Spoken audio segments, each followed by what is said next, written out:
ਜ਼ਿਲ੍ਹਾ ਕਸੂਰ, ਪਿੰਡ ਰਾਮਥਮਨ। साढ़े 1200 साल हो गए न बने।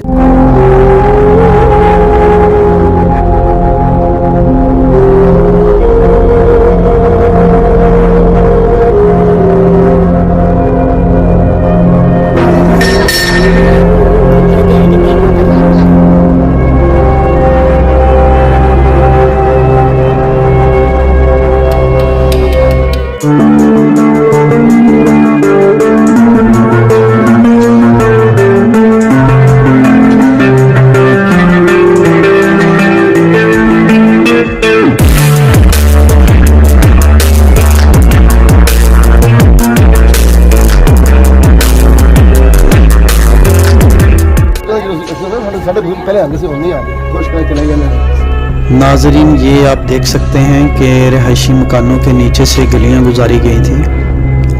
ऊपर रिहायशी